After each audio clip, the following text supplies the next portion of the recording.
Is there a Hmm. pattern that you see in whether men Yeah. or women that maybe started this pattern of codependency, and how did we get it? Being a high functioning codependent means that you are overly invested in the feeling states, the outcomes, the circumstances, situations, finances, careers, all the things of the people in your life to the detriment of your own internal peace. When you're in HFC, as we call it, you step over the line. It's not just, I wish for you to be happy. It's, I feel responsible for your happiness. Hey guys, welcome back to another episode of the Candy Valentino Show. Thanks so much for tuning in and spending this time with me today. And you are in for a treat. You know that I rarely have the same guest back, but Terri Cole is not only a friend, somebody that I admire, I think is so brilliant. And so anytime I can talk to a brilliant woman, I'm happy to have her back on the show. And she has a brand new book out that I think is so critically important for entrepreneurs because it talks all about high performers. So Terri, welcome back to the show. Thanks for having me back, my friend. We have so many off-air conversations about life and business and books. And I want to bring this to the audience because I think so. I know traditionally when we talk about codependency, and the last time you were on the show, I had so many people say, I cannot believe you talked about boundaries on a business show. But because I thought it was so important, your first book, Boundaries. Yep. And so I was like, you know what? There is so much that ties from relationships, how we were as children, the behaviors and personalities that we've adapted, and what that actually does to us in the business space. So when Hmm. someone hears the word codependency, they may think, oh, that only applies to an intimate relationship. But Hmm. this new phrase that you've coined, high functioning codependency, tell us a little bit about that and how probably everyone listening, this applies to them. Well, I'll tell you about how the phrase came about. Is that, I've been a therapist for 27 years, and in my therapy practice is women like you, women like me, highly capable, highly ambitious, highly successful women. So if I would say, hey, what I'm noticing in your relationship, this is a codependent pattern, they would immediately reject the notion of codependency because they were being sort of unduly influenced by the Melody Beatty, codependent no more, I have to be enabling an alcoholic to be a codependent, where there's this image of like the weak-willed woman sitting at home crying, waiting for her drunk husband or whatever it is. And I realized, oh, my clients don't know what codependency is. Like they really think that that's what it is, and actually it isn't. So as soon as I changed the phrase and I added high functioning codependency because that's what it is, that's what it was, that's what I saw, and that was my own flavor of codependency in my experience, right? You teach what you most need to learn. All of my clients were able to raise their hands saying, me, I'm the problem, it's me, not to quote Taylor, but I will, without shame, though, right? And saying, you're right. I am kind of burnt out. I am exhausted. I do feel kind of resentful towards these people who work for me who are not doing what I feel like they should be doing or not doing it the way that I think they should be doing it. So it made it so much easier because how could I help them if they didn't see themselves in the problem? It was like impossible for me to get them to the solution if Mhm. they kept thinking, no, it's really my boss, or it's really my subordinates, or it's really my partner. Where I'm like, no, man, it's really you, which is good news because if it's you, then we can change it. That's so good. Oh my gosh. If it's you, that's good news because we can change it. So you're seeing this pattern with high Yep. functioning people that are Yep. like, no, I'm not the victim. I'm independent, which we think is the opposite of Hmm. dependency, right, or codependency. And so once you get them to not be triggered by the word, is there Hmm. a pattern that you see in whether men Yeah. or women that maybe started this pattern of codependency? And how did we get it? All right. Well, let's start with what it is so we're all on the same page, right? Being a high functioning codependent means that you are overly invested in the feeling states, the outcomes, the circumstances, situations, finances, careers, all the things of the people in your life to the detriment of your own internal peace. So I get specific about that because as daughters and lovers and mothers and friends and decent human beings, obviously We want the people we care about to be happy. When you're in HFC, as we call it, you step over the line. It's not just, I wish for you to be happy. It's, I feel responsible for your happiness, which is not the same is I wish you happiness, you know? So that's basically the definition that we're working on, where it's not knowing what is my responsibility and what is someone else's responsibility, what's on my side of the street and what's on someone else's side of the street. So if we look at the behaviors, right, just so people can sort of get a quick, like, what are the traits? How do high functioning codependents act or feel? Well, feeling responsible to fix other people's problems. Mm. That's probably number one. Going above and beyond, right? Giving till it hurts and giving even when no one has asked you to. We Mm. see a situation that we think should be different, or we think something it would be nice if we, whatever, we'll just take it upon ourselves to do something. Always ready to jump into damage control mode because we're excellent problem solvers. And here's the thing, you guys, if you're listening to this and you're like, oh my God, I'm identifying as an HFC so far, don't worry, right? When you get into recovery from the dysfunctional parts of this behavior set, you're so much more effective and efficient. But more importantly, you're so much happier. Your nervous system is regulated in a different way. So it isn't like by stopping the dysfunctional parts of these behaviors that you're going to suddenly not be an amazing problem solver. Mm. Because that's you, right? This is a part of who you are. It's just the way we do it and how we're always sort of willing to do it without being asked. You said before independence. You would think independence is the opposite of codependence. What's interesting is that it's really hyper independence is what we experience as HFCs, Mm. where we don't love people doing stuff for us. We don't want to be vulnerable to others in a real way.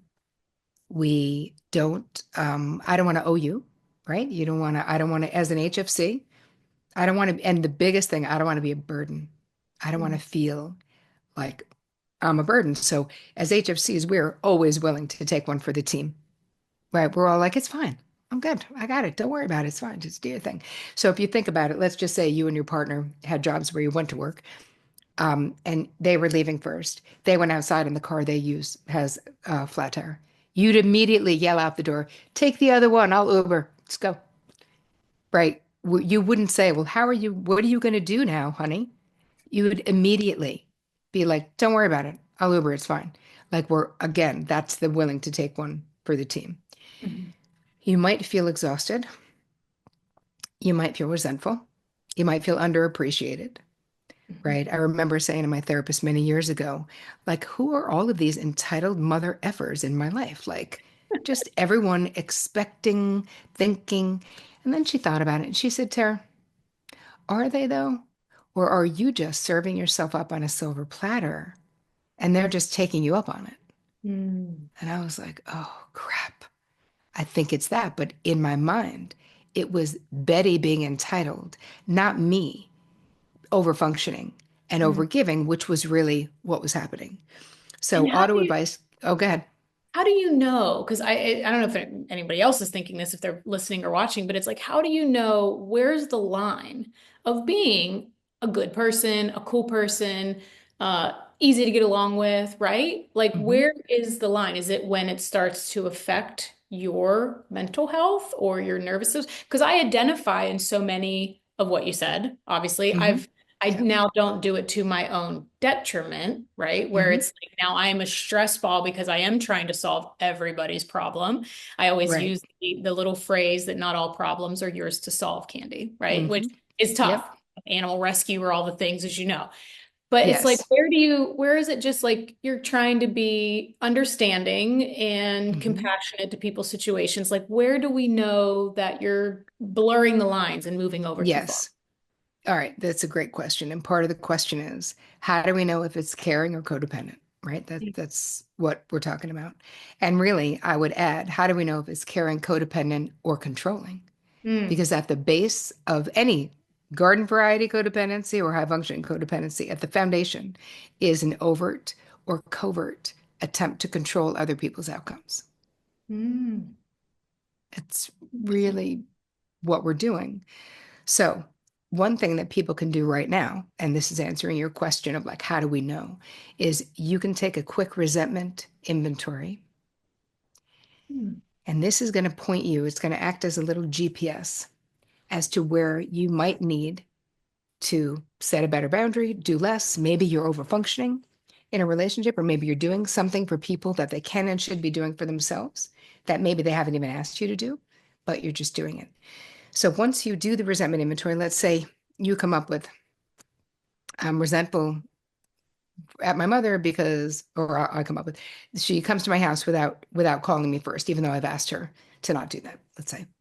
So then you have to go, okay, now what is my 50% of that?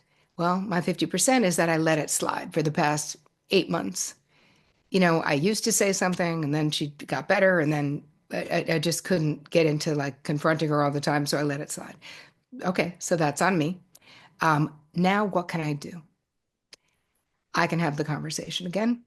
I can not answer. I can literally say, Mom, when I'm in meetings, I'm not answering the door. If you come, like, it kind of can get extreme. You Yeah. can take the keys back. There's other things you can do. Hopefully it won't go to that.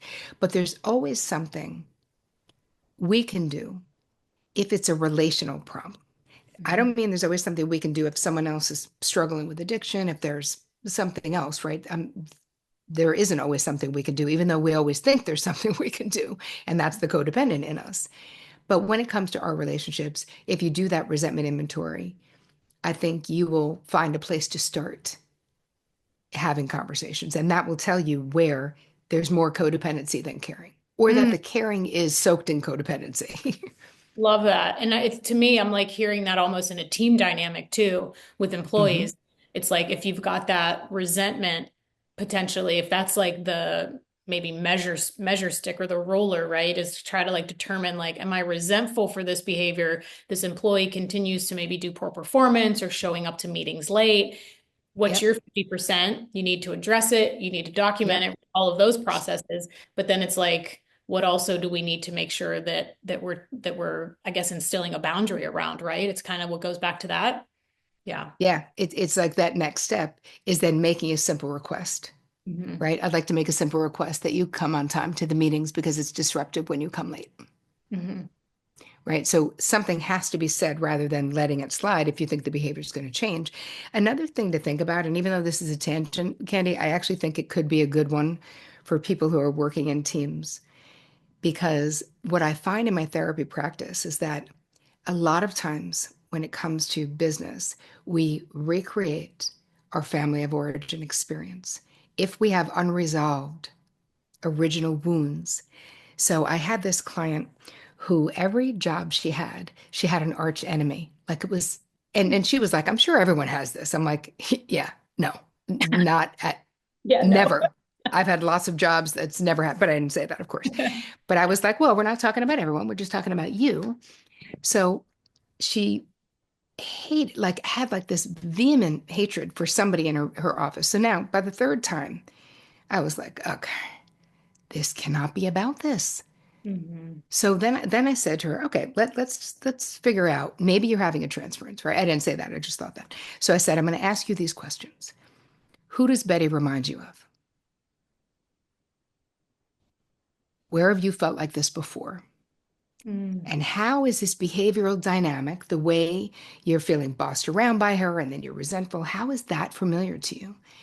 And just by answering those three questions, and I just call them, and they're in all my work. I mean, I just call them the three cues for clarity, right? The three questions for clarity. It like just revealed that she had a sister Mm. who was a bully. And she was literally recreating this relationship and as soon as we talked about it, she no longer hated that lady. It was the weirdest thing. And I've seen this because psychologically, from a mental health point of view, we can only talk things out or act things out. So the Mm. reason why it matters that we want to bring this material up from the basement, which is your unconscious mind, to the main part of the house, is because even if we're not aware of what's down there, it's still driving our behavior. It was still driving her behavior, the pain of her sister being mean to her as a kid, and she never had any satisfaction. So it's almost like the little kid wants a do-over.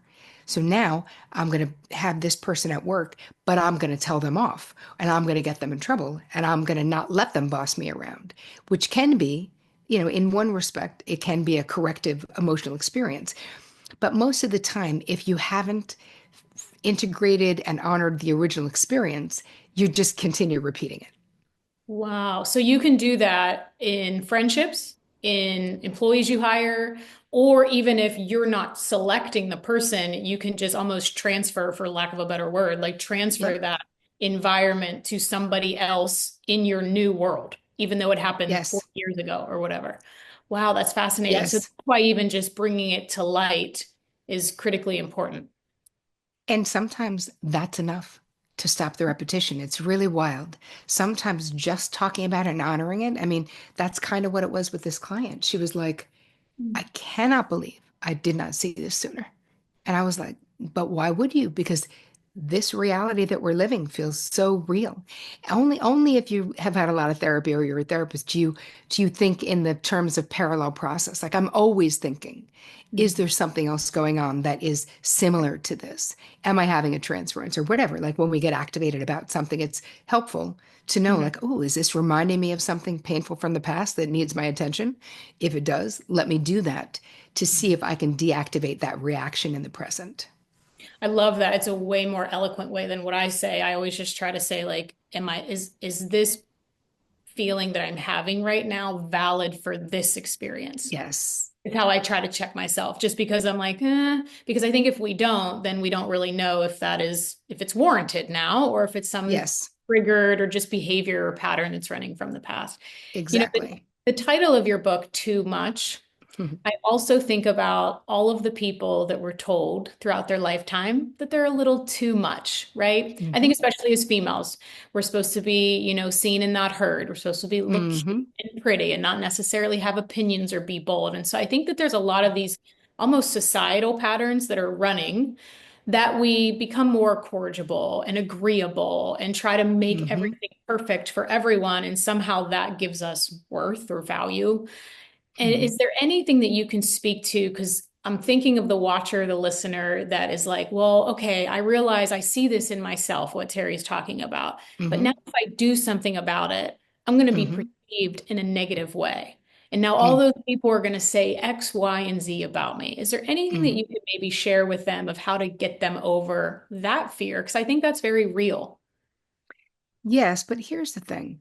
If we're talking about high functioning codependency, right, and we really look at the behaviors, we're talking about changing behaviors that other people either they're used to, but they probably don't really like, right? What is one of the major behaviors is auto advice giving, where we can't stop telling you our grade A advice about all the situations, and we are great problem solvers. Um, but that's something that involves other people. So let's just say if you wanted to shift from, if you identify with that, because you're probably the person that a lot of people come to for your brains and your advice, that instead of weighing in on other people's situation, instead of auto advice giving, we need to create some internal expansion and breath. And instead of just spitting out the information that we think, we're just going to learn to ask expansive questions. Hmm. So no matter who comes to you with no matter what it is, and even with employees, I find with people who work for me, my team knows this. If there is a problem, I'm going to immediately say, okay, what do you think we should do? Hmm. Right? Immediately. And even if you have a 6-year-old kid, this is also valuable to do with them. Because first of all, we are honoring the other people's sovereignty by doing this. But we're also, especially on teams, right? I'm honoring the fact that I hired this person for their problem solving ability. They're on this team for a reason. I want to know what you think. Like my team is so well trained that they know that don't come to me with a problem unless you also are coming with a solution. A suggestion doesn't even mean that we do that thing, but you can't just be like laying a dead bird at my feet. Like, no, thank you, because that's not helpful to me. But it's also, they know the question is always from me will be, what is optimal? What is the optimal move? What do you think, in your professional opinion, is the optimal move? So if we put this into our relationships, our friendships, our sisters, our partners, whoever it is, the depth of intimacy that you gain by asking expensive questions. First of all, what you're not doing is centering your sister's problem on your grade A advice, right? They're coming to you with a pain in their heart about something or a situation. And the moment we go, oh, I know exactly what you should do. I've got the perfect book for you. I've got the perfect oncologist for you. I've got the perfect whatever it is. We are literally shutting down communication. We're basically saying to them, you're a problem to be solved, and I've just solved it. So can we move on, please? Because this is making me very uncomfortable. Wow. And then you're almost training them because as you're talking, I'm like, I think I do this some places in my life. Because then it's like Hmm. you're almost it's I always say like reward the behaviors you want repeated. So it's like when Hmm. then someone comes to you for that advice or that help and then you solve their problem. Now what happens is in my mind, I think, oh great, I helped them, I solved their problem. Now they'll be able to go on. But what happens is then they come back with the next problem. Right. Correct. And I'm like, wait, Yes. that's not what I thought was going to happen in my head. Right. And so then it's like Yes. accidentally we are training them. And I did this Yes. early on in my first business. Accidentally, we're training them to then come to us and not make problem solve, not make solutions to their own problems or Right. decisions better. So it's almost like you're saying by asking them the question, presenting the question to them, it gives them the ability to solve their own problem, which then they won't depend on you as much. And it'll also, it adds value. It Mm. adds, you know them now, right? When they start to tell you what they really think, and even with little kids, right? Even if a little kid come home and they said, I had a terrible day, I had a fight with Bobby, instead of immediately saying, we don't fight in this family or whatever parental thing you might say, go, okay, tell me what happened. Tell me what you think you should do. What is the solution to this? And even if the kid says, I think I should go in tomorrow and punch Bobby in the face, I'm not saying we're going to condone them doing that, but that gives you information about your child. Well, why do you think you should do that? Do you really think that will solve the problem? Let's talk about it. So, again, instead of managing people, because think about it, when we're doing the other thing, when someone has a problem and we immediately have the answer or the solution, we're not relating to people in a heart-centered way. We're managing them. When you think about like what is the real flex in personal relationships is being, to me, according to me, is being in the foxhole with someone during a dark night of the soul for them and not treating them like a project. Being like, how can I best support you? Mhm. Letting them tell you rather than you fixing them. Because a lot of times I'll give people back in the day when I was doing this all the time in every relationship, because I had no idea I should be doing anything else. I would give stupid advice or good advice, it doesn't matter, to someone that they're probably not going to take to make myself feel better. So what's happening? Someone else's pain create or discomfort or uncertainty creates pain, discomfort, and uncertainty in us. And as HFCs, we really dislike that, right? In life, people have the right to succeed or fail, to thrive, to flail. But if you're an HFC, we do not like people flailing around us. Flailing is not fun for us. Mhm. Right. Because you think that if you have the ability to help someone, you should, Hmm. right? Isn't that a belief? If you can help someone, why wouldn't you? So when someone's flailing around you, you think, oh, well, if I can just jump in and solve this really quick, I will end or minimize their suffering. And so Mm. what you're saying is not to do that, even when you can, because then it gives that person the ability to solve it on their own. Am I hearing that right? Yes, but also keep in mind that your motivation isn't just stopping their suffering. Mm. Your real motivation is stopping your own. Mm. So we can be both. Listen, I'm the same open-hearted, loving, empath, highly sensitive person that I've always been. But the way that I relate to people since I became an HFC in recovery has changed. Instead of me thinking I know better than everyone, which is kind of what I thought, honestly, like not to be, when you're a good problem solver, you can always think of what someone should do, what you would do, especially because, being entrepreneurs, business, like, we're scrappy, like in a different way. And HFCs are scrappy. Like we're willing, we're like the workhorses, you know what I mean? Of all the dysfunctional stuff, we're the hard workers. But the reality is we don't know what people should do. Now, in business, it's different. Listen, I look at my business as this is a benevolent dictatorship,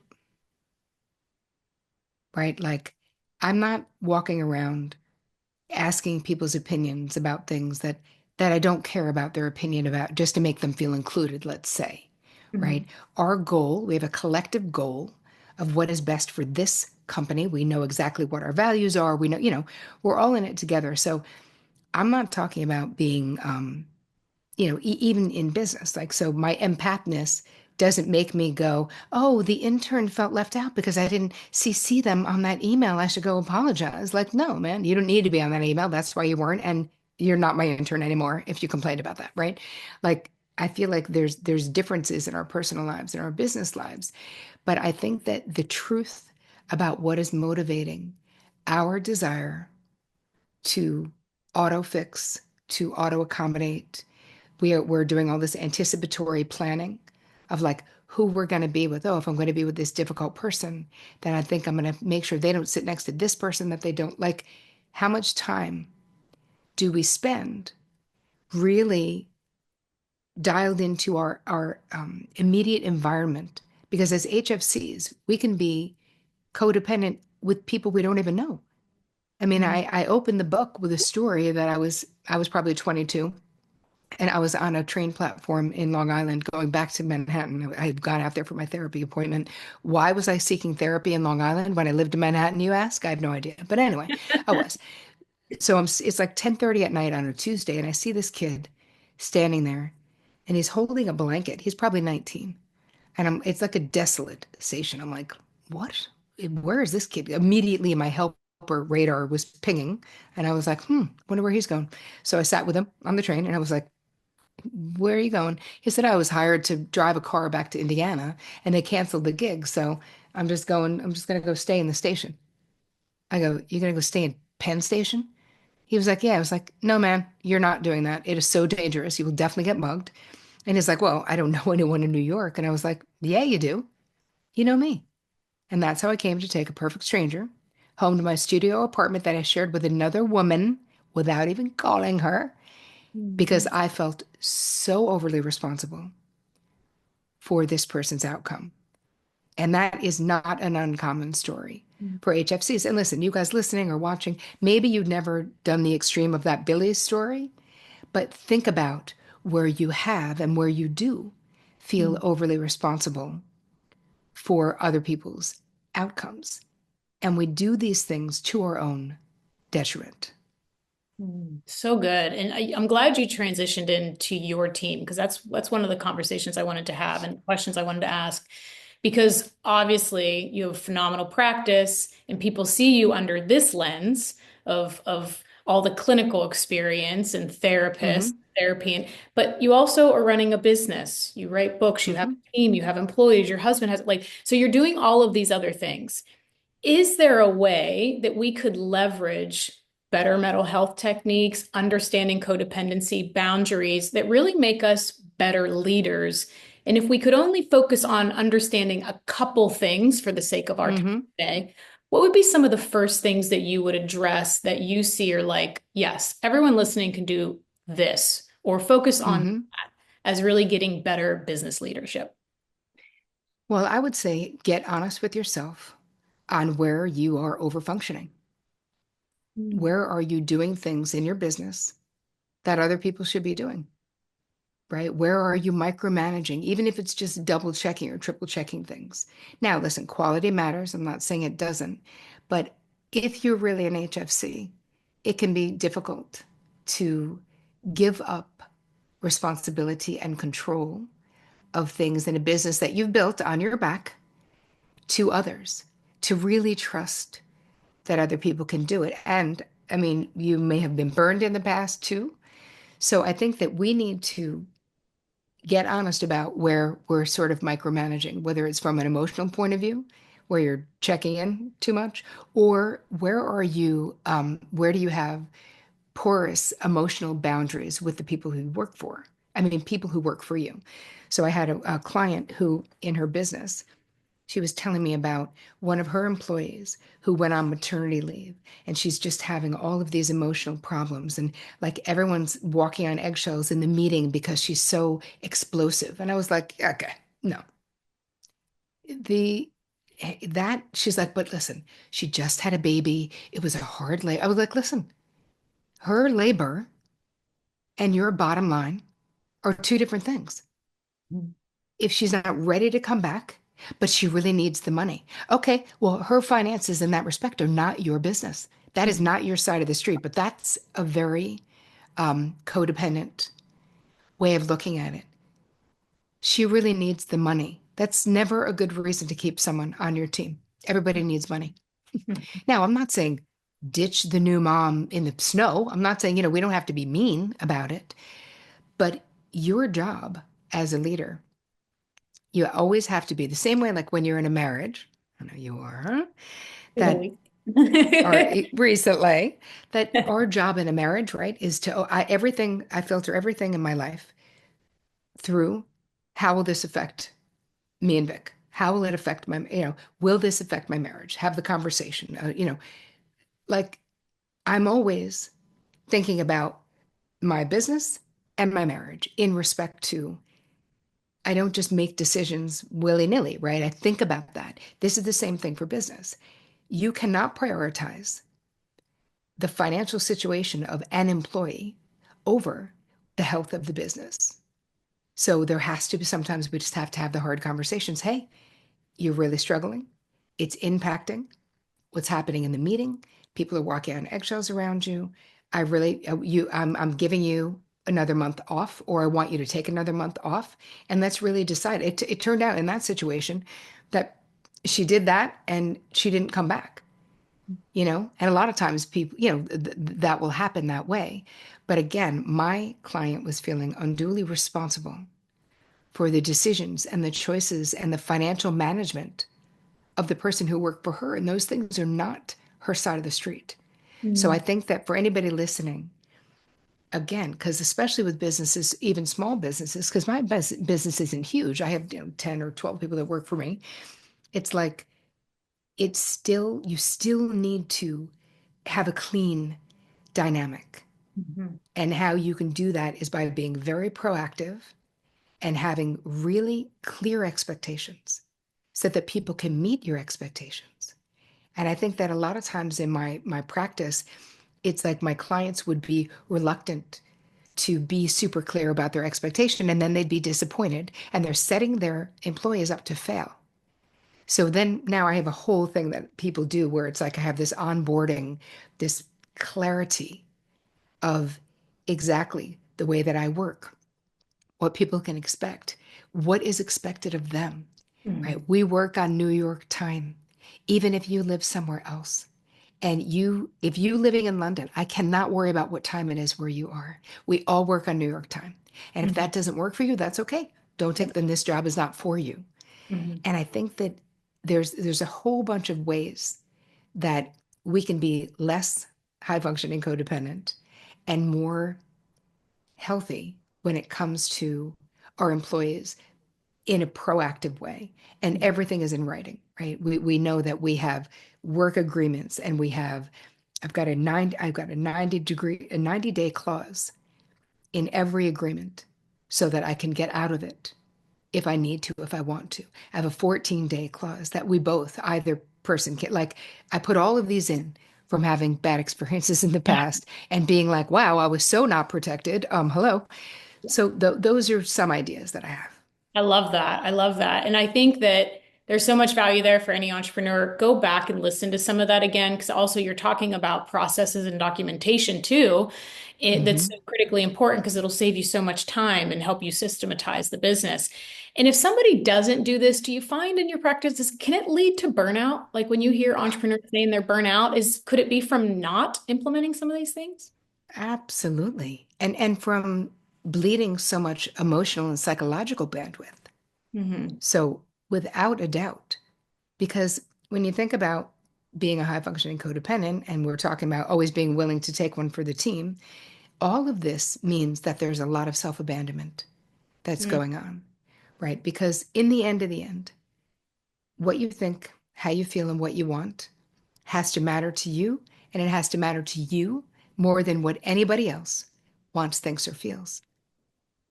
And then, of course, if you want to compromise in your relationships, sure, you can. But I find that that has to be the foundation or the base, that what you think, how you feel, and what you want is the most important thing to you. mm. How As you a think, business owner, you want, how you feel. Ooh, yeah. and the question is, do you think that most people think about that and feel that that's okay? I bet most people don't. Correct. And I most really, people think it's selfish, right? yeah, right. But it's not. It's really not. It's you taking responsibility for yourself, for Mm, the energy you bring, for your expectations, for your own happiness. Because when we're not doing those things, when we're not telling the truth, when we're not talking true, when we're not, asserting what it is that we want, not just wanting peace in the valley, right? Because a lot of times there's self-abandonment because we just don't want there to be any problems. HFCs don't love a confrontation, not looking to have there be any problems. mhm, But when we're self-abandoning to avoid those problems, this is where burnout comes in. This is where resentment comes in. This is where exhaustion comes in.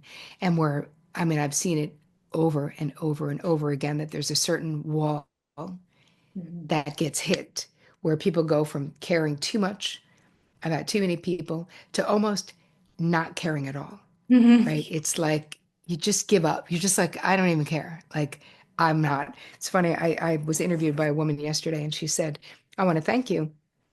I did hit the wall that you describe in the book.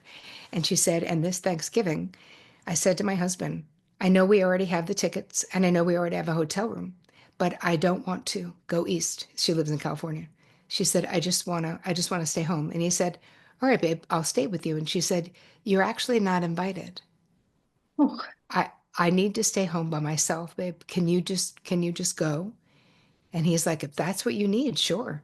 oh, yeah. She ordered pizza. She stayed at home Oh for a no. week, laying on our couch, watching bad movies.